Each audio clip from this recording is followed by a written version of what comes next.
Dear student, मैं हूं सागर, आप लोग आपके अपने यूट्यूब चैनल आईसीबीएस क्लास पे स्वागत है। जैसा कि आप लोग जानते हैं कि इसमें हम लोग पढ़ रहे हैं प्रश्नावली 6.5 और पिछले की वीडियो में हम लोगों ने प्रश्नावली 6.5 में क्वेश्चन नंबर 21 तक के सारे क्वेश्चन अच्छे से हम लोग लगाए थे, ठीक है। और आज के इस वीडियो में उसी क्रम में आगे चलेंगे और 21 के आगे जितने भी क्वेश्चन है उसको हम लोग अच्छी तरीके से सॉल्व करेंगे, ठीक है। तो अगर आपने 21 के पहले के सारे क्वेश्चन नहीं लगाए हैं, अगर आप उसको लगाना चाहते हैं तो उस वीडियो का लिंक आपको नीचे डिस्क्रिप्शन बॉक्स में मिल जाएगा, वहां जाकर उसको देख सकते हैं। और अगर आप प्रश्नावली 6.5 के पहले के सारे प्रश्नावली को लगाना चाहते हैं तो आप हमारे प्लेलिस्ट पे जा सकते हैं, वहां पे सारे वीडियो क्रम से अवेलेबल है, वहां से आप पढ़ाई कर सकते हैं, ठीक है। तो आइए देखते हैं क्वेश्चन 22 और देखते हैं क्वेश्चन 22 क्या कह रहा है। तो बहुत ध्यान से देखिएगा।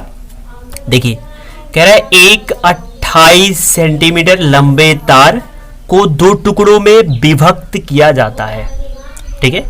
यानी एक 28 सेंटीमीटर क्या है, एक तार है, उसको दो टुकड़ों में बांट दिया जाता है।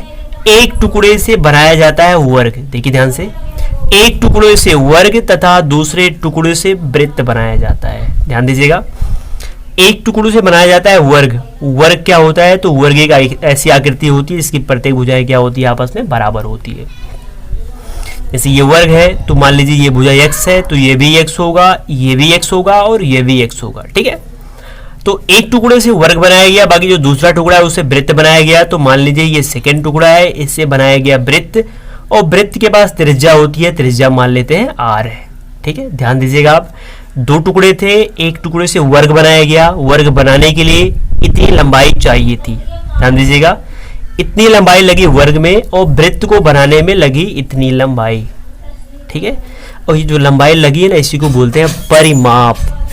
परि माने चारों तरफ, माप माने माप, चारों तरफ के माप को ही बोलते हैं परिमाप।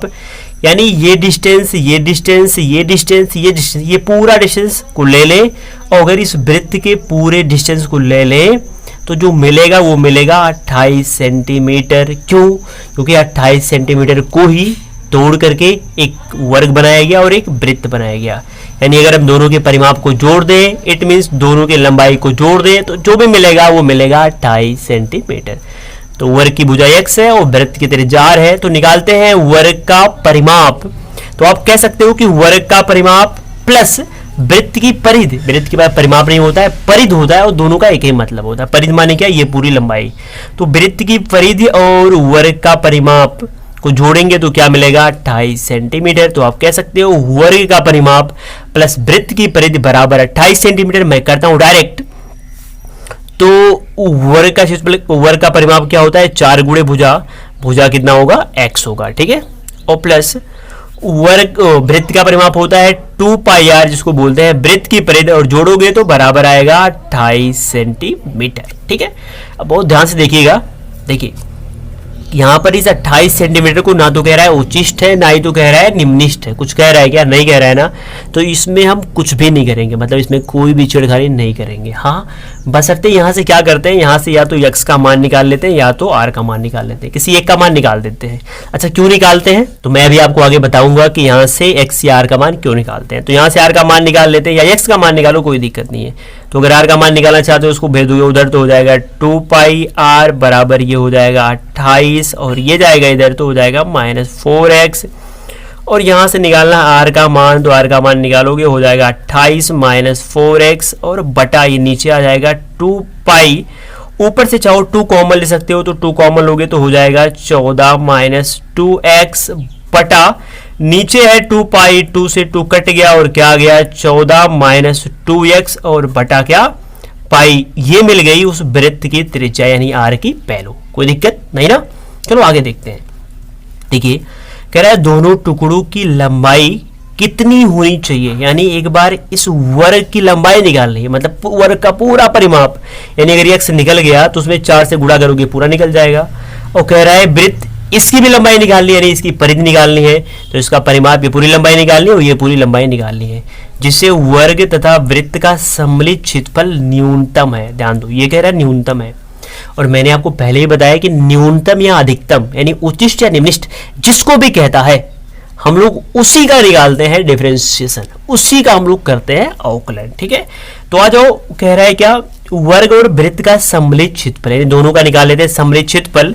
तो कह सकते हैं कि वर्ग तथा वृत्त, वर्ग तथा वृत्त का क्या सम्मिलित क्षेत्रफल या दोनों का संपूर्ण क्षेत्रफल, दोनों का संपूर्ण क्षेत्रफल या दोनों का कुल क्षेत्रफल।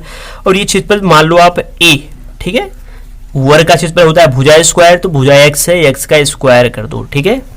और वृत्त का क्षेत्रफल निकालना चाहते हो, बहुत ही सिंपल है, पाई आर स्क्वायर होता है, तो हो जाएगा पाई आर स्क्वायर। देखो ध्यान से, देखो ये कह रहा है कि दोनों का जो सम्मिलित क्षेत्रफल है वो क्या है, निम्नतम है, तो इसका हमको डिफरेंशिएट करना होगा। लेकिन डिफरेंशिएट कैसे करते हैं, डिफरेंशिएट करने के लिए ये जो a बराबर दिया हुआ है पूरा ना, इसको या तो पाई से मतलब है नहीं, x और r से मतलब है, तो या तो इस पूरे को x के रूप में कन्वर्ट कर दो, या तो इस पूरे को r के रूप में कन्वर्ट कर दो। और इसीलिए मैंने यहाँ से r का मान निकाला था, इसलिए निकाला था कि जब r का मान यहाँ पे रख दोगे तो पूरा x के रूप में कन्वर्ट हो जाएगा। तो ये देख लेते हैं, देखो ये हो जाएगा a बराबर एक्स स्क्वायर, तो एक्स स्क्वायर को रहने दो ऐसे। पाई आर की वैल्यू क्या निकाला था आपने, तो आर की वैल्यू ये निकाली थी, तो यहाँ पे रख दो। क्या है आर की वैल्यू, 14 माइनस 2x बटा पाई, और इसी का स्क्वायर आर स्क्वायर है तो इसका स्क्वायर कर दो, ठीक है। अब इसके आगे क्या होगा, थोड़ा ध्यान से देखिएगा। देखो ये हो गया a बराबर, और ये हो जाएगा एक्स स्क्वायर और प्लस ये है पाई, है कि नहीं, ये दोनों का स्क्वायर एक बार ऊपर वाले का वर्ग कर दो, 14 माइनस 2x का स्क्वायर, और बटा नीचे पाई का स्क्वायर कर दो, ठीक है। देखो यहाँ पे पाई से एक पाई कट गया, अभी नीचे एक पाई बचेगा, ठीक है। चलो आगे देखते हैं। देखो यहाँ से हो जाएगा a बराबर, ये हो जाएगा एक्स स्क्वायर और प्लस, देखो ऊपर बच रहा है क्या, 14 माइनस 2x, और नीचे क्या बचा, सिर्फ और सिर्फ बचा पाई, ठीक है। चाहो तो इसको ऐसे रहने दो, कोई भी छिड़कानी मत करो इसमें, बस हो गया। अब देखो ये की जो वैल्यू है पूरा x के रूप में है कि नहीं, x के रूप में, बाकी 14 और पाई बच रहा है तो वो कांस्टेंट है, उससे हमें मतलब नहीं है, ठीक है। इसके बाद क्या करेंगे हम लोग, इसी का डिफरेंशिएट करेंगे। डिफरेंशिएट माने क्या, कि उसी का अवकलन करेंगे। तो आइए कर लेते हैं। इसका जब अवकलन करोगे तो इधर पूरा x है, x के सापेक्ष करना होगा, तो ये हो जाएगा dA अपान dx। इसका मतलब होता है a का अवकलन किया गया x के सापेक्ष, अवकलन करोगे एक्स स्क्वायर का अवकलन हो जाएगा 2x, पाई से तो मतलब नहीं है, 1 अपान पाई को ऐसे रहन दो। यहाँ पे देखो स्क्वायर था, स्क्वायर कर देते हैं। इसका डिफरेंशिएट करोगे तो x की पावर n का बन गया फॉर्मूला, डिफरेंशिएट क्या होगा, पहले 2 होगा और फिर इसी को उतारोगे 14 माइनस 2x, और 2 से 1 घटाओगे तो 1 आएगा। फिर इस 2 को ढक लोगे, और ढकने के बाद ये जो दिख रहा है आपको 14 माइनस 2x का डिफरेंशिएट करोगे तो 14 का 0 हो जाएगा, 2x का करोगे तो आएगा -2, ठीक है। इसके बाद आगे देखते हैं। यहाँ पे हो जाएगा dA अपान dx बराबर, ये हो गया 2x। देखो यहाँ पे माइनस है तो आगे माइनस हो जाएगा, 2 दूना ये क्या हो जाएगा 4, और ये ब्रैकेट में क्या है 14 माइनस 2x, और बटा क्या है नीचे है पाई, है कि नहीं है। तो जब dA अपान dx की वैल्यू निकल गई तो इसको मान लेते हैं समीकरण नंबर फर्स्ट, मत मानो। इसके बाद क्या कह रहा है, कह रहा है कि जो संपूर्ण उसका क्षेत्रफल हो गया है न्यूनतम है, तो आप कहोगे निम्नतम के लिए, किसके लिए, निम्नतम के लिए। अगर उच्चतम कहता है तो लिखते हैं हम उच्चतम के लिए, लेकिन कह रहा है निम्नतम के लिए तो लिख दिया निम्नतम के लिए। और लिखने के बाद तुरंत ये जो dA अपान dx दिख रहा है ना, जिसका हम डिफरेंशिएट किए हैं, इसको 0 के बराबर आप कर सकते हो, कोई दिक्कत नहीं। और जैसे करोगे तो dA अपान dx की वैल्यू क्या है, ये पूरा है रखो, 2x माइनस 4 का अंदर गुणा कर दोगे, 14 चौके क्या हो जाएगा 56, और 4 का -2 में गुणा करोगे हो जाएगा 4 दूना है 8, कितना हो जाएगा 8x, और बटा क्या है नीचे पाई है, बराबर कर लेते हैं 0, ठीक है।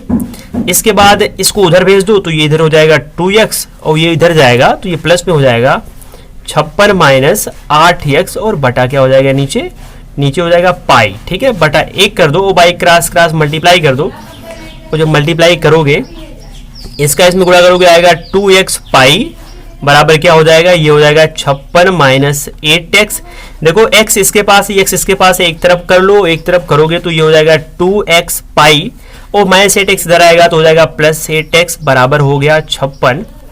यहाँ देखो कुछ कॉमन दिख रहा है तो कॉमन x है, x कॉमन, अच्छा 2 भी कॉमन ले लो, 2x कॉमन ले लो, तो यहाँ पे हो जाएगा पाई और प्लस यहाँ पे हो जाएगा 4, ठीक है, और बराबर इधर हो जाएगा क्या 56। 2 से काटोगे तो यहाँ 28 हो जाएगा, और x का जब मान निकालोगे तो x बराबर हो जाएगा, इधर 28 हो गया, और नीचे क्या पाई प्लस 4 बच रहा था तो पाई प्लस 4 हो गया। ये जो निकला ना, ये x की वैल्यू निकली है। हमको क्या चाहिए था, हमको चाहिए था जो 2 टुकड़े हुए थे, दोनों टुकड़ों का मान चाहिए था। तो एक टुकड़ा वर्ग था, तो ये पूरा जब मान निकालोगे तब एक टुकड़ा निकलेगा, समझ में आ रहा है। तो x का मान निकल गया, तो वर्ग वाला टुकड़ा चाहिए तो 4 से गुणा करोगे, यानी वर्ग का परिमाप, ध्यान दो ये बड़ा टुकड़ा निकालने के लिए वर्ग का परिमाप निकालना पड़ेगा और बड़ा टुकड़ा निकालने के लिए वृत्त का परिमाप निकालना पड़ेगा, यानी हमको वर्ग का परिमाप निकालना और वृत्त का परिमाप निकालना। बस तो भुजा निकल गई है। अब निकाल लेते हैं जो वर्ग है उसका परिमाप। तो कह सकते हैं कि पहला टुकड़ा माने क्या, वर्ग, तो वर्ग का परिमाप और वर्ग का परिमाप ही पहला टुकड़ा है। परिमाप माने क्या, 4 गुणे यक्स। तो 4 गुणे यक्स की वैल्यू क्या है, यही निकाले हो 28 बटा जो निकाले हो, 28 बटा क्या निकाले हो, पाई प्लस 4, ये x की वैल्यू निकाले हो, मल्टीप्लाई कर दो तो 28 चौका कितना आएगा, 4 32 और 4 दूना 8 और 3 11, यानी 112 बटा पाई प्लस 4, ये आ गया पहले टुकड़े का मान। ठीक है, बाकी 2 टुकड़ा था, दोनों टुकड़ों की कुल लंबाई 28 थी, कितनी थी, 28 थी कि नहीं। तो एक टुकड़े की लंबाई निकल गई, तो अगर दूसरा टुकड़े की लंबाई निकालना चाहते हो तो क्या करना पड़ेगा, बताइए क्या करना पड़ेगा। तो देखिए वर्ग का परिमाप, यानी वर्ग का परिमाप ये निकल गया, एक टुकड़ा निकल गया, दूसरा टुकड़ा निकालना चाह रहे हो तो बहुत ही सिंपल है, दूसरे टुकड़े की लंबाई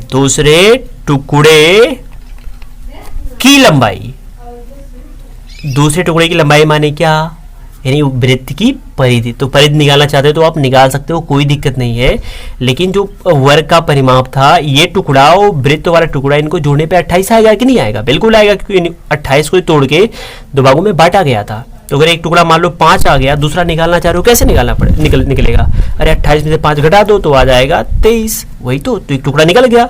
अब दूसरा अगर निकालना चाह रहे हो तो 28 में से इसी टुकड़े को घटा दो, पहले वाले टुकड़े को, यानी 112 और बटा क्या, पाई प्लस 4, और जैसे घटाओगे दूसरा टुकड़ा निकल जाएगा।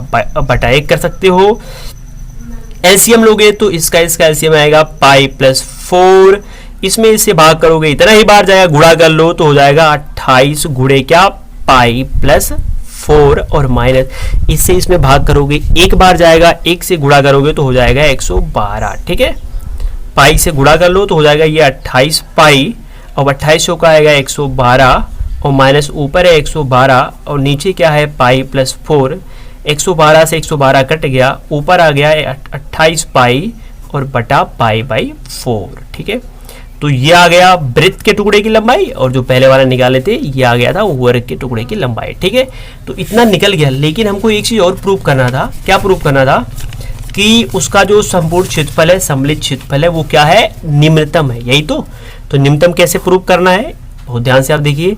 इसका जो एक बार डिफरेंशिएट किए थे ना, उसी का एक बार फिर से डिफरेंशिएट कर दो, तो एक बार पुनः डिफरेंशिएट करोगे तो ये हो जाएगा डी स्क्वायर ए और बटा हो जाएगा डी एक्स स्क्वायर। ठीक है, बराबर इसी का डिफरेंशिएट करना है, तो 2x का डिफरेंशिएट करोगे तो 2 ही आएगा, माइनस 4 तो रहने दो, 4 को ऐसे 14 करोगे तो 0 हो जाएगा, और 2x करोगे तो 2 ही आएगा, बटा नीचे पाई तो रहेगा ही रहेगा।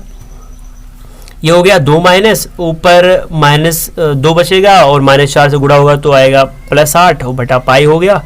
सिंपल सी बात है, बहुत ही सिंपल है, बटा 1 करके एलसीएम ले लोगे तो नीचे आ जाएगा पाई, ये इधर चला जाएगा 2 पाई और प्लस 8। या बहुत ही सिंपल है, देखो 2 पाई पॉजिटिव है कि नहीं, और 8 बटा पाई भी पॉजिटिव है, तो ये पूरा क्या आएगा, पॉजिटिव आएगा कि नहीं आएगा। तो ऐसे कह सकते हो कि डी स्क्वायर ये बटा डी एक्स स्क्वायर बराबर पॉजिटिव। तो अगर इसकी वैल्यू पॉजिटिव है तो क्या होगा, हमने पहले बताया कि इसकी वैल्यू जब पॉजिटिव होती है तो जो वैल्यू आती है वो वैल्यू क्या आती है, निम्नतम वैल्यू आती है, निम्निष्ठ आती है। और अगर ये वैल्यू नेगेटिव है तो वैल्यू उच्चिष्ट आती है। तो वैल्यू पॉजिटिव है तो कह सकते हो कि जो सम्मिलित क्षेत्रफल है, सम्मिलित क्षेत्रफल वो क्या होगा, सम्मिलित क्षेत्रफल निम्नतम होगा, और वही कह भी रहा था, तो निम्नतम भी प्रूव हो गया, और बाकी दोनों टुकड़ों की लंबाई भी निकल गई। ठीक है, तो इस तरह हम लोगों ने क्वेश्चन 22 को देख लिया अच्छे तरीके से। तो आज की वीडियो में रहने देते हैं बस इतना ही, क्योंकि वीडियो ऑलरेडी पहले से बड़ा हो चुका है। बाकी जो आगे के क्वेश्चन है उसको पढ़ेंगे एक नई वीडियो में। तो अगर आपको अगला वीडियो यानी अगला पार्ट कितना, पार्ट 13 अगर आपको नीचे कहीं दिख रहा है तो वहां से देखिए पढ़ लो, नहीं तो उस वीडियो का लिंक मैं आपको नीचे डिस्क्रिप्शन बॉक्स में दे दूंगा, वहां से आप पढ़ लीजिएगा। ठीक है, तो बताइए ये वीडियो आपको कैसा लगा, आप नीचे कमेंट बॉक्स में कमेंट कर जरूर बताएं, क्योंकि आपके कमेंट से मुझे ऐसे वीडियो बनाने का मोटिवेशन मिलता है। ठीक है, तो फिर मिलता है अगले वीडियो में, तो बाय टेक केयर, जय हिंद, और आप लोगों ने हमारे प्रेस बनाए रखिए, धन्यवाद।